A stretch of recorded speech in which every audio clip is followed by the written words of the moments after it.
Facebook has now completely shut down the David Pakman Show's monetization, and I really need your help making a contact at Facebook. Facebook makes it impossible to contact a real person. Erroneous content strikes, demonetization, and bans are nothing new on the major platforms. But even content creators with large audiences are having difficulty getting a hold of a real human being when problems crop up.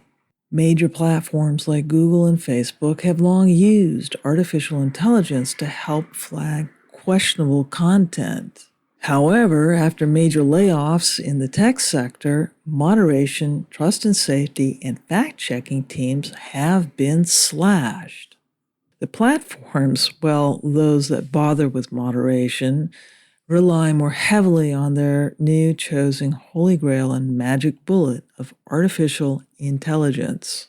In other words, an unthinking and unknowing AI is now in charge of judging the fate of an individual's ability to make a living from the content they create.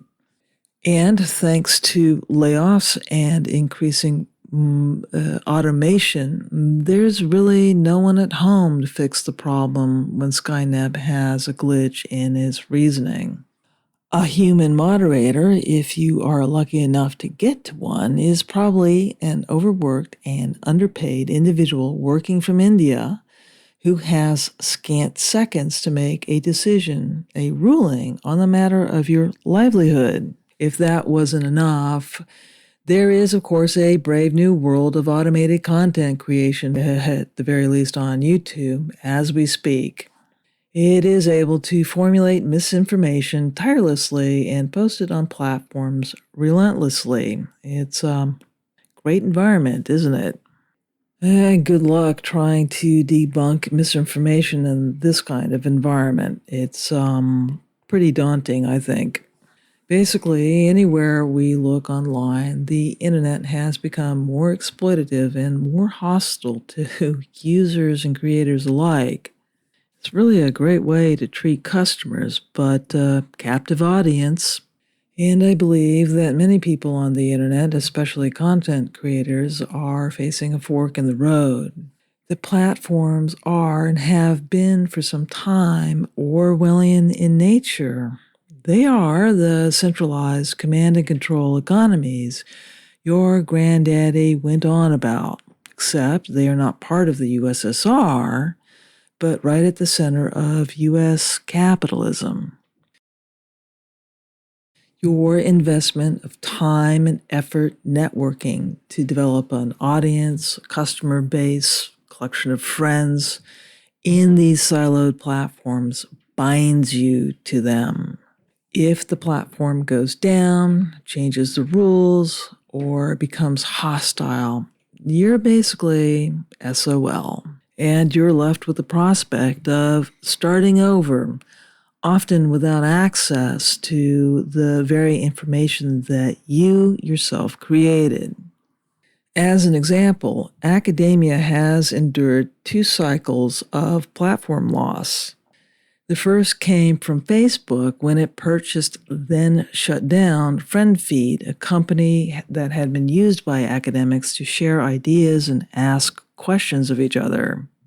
Academia then moved to Twitter, which they've had to more or less leave when the platform became a hostile environment under Musk.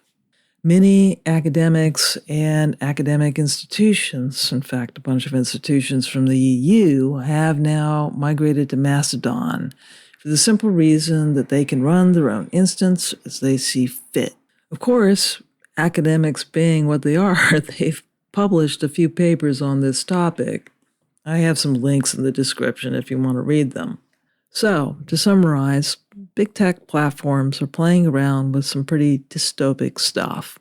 I think it's a good time if you're on Facebook or YouTube, either as a creator or just a simple user, to stick your nose into something like Mastodon, because the various platforms can at any time decide to pull the rug out from under you, whether it's somebody like a Musk or An AI element that's decided something you mumbled last week turns out to be horrible hate speech and bans you, cutting you off from many years of work and your audience. It's not a cool thing. You also have to admire the simplicity of people being the algorithm. We generally have a better understanding of the people around us, well, most of the time. It's a little bit easier than dealing with an opaque algorithm that's deciding to shove information in our faces for its own inscrutable, read corporate profit reasons. A sidebar here. Mastodon is not the endpoint I'm really lobbying for. Rather, it's the principle that a decentralized, cooperative, and federated set of systems supports a free society, and centralized command and control platforms are their antithesis. And despite what a certain internet personality asserts about Mastodon or the fediverse, its anarchic, cooperative, and federated system is necessary for a truly democratic digital town square or indeed a digital marketplace. While co-op e-commerce platforms have emerged, there are other platforms in the content creation arena, such as Nebula. They can't really federate. Accounts on these platforms can't migrate elsewhere as can happen on Mastodon, which is sort of the point. There is no ActivityPub equivalent for e-commerce.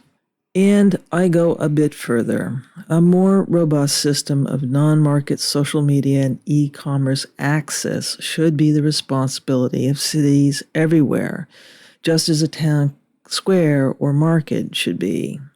It doesn't mean that private silos are banned by any means, but it does mean that they should never be able to lock people onto their own systems and never let them out.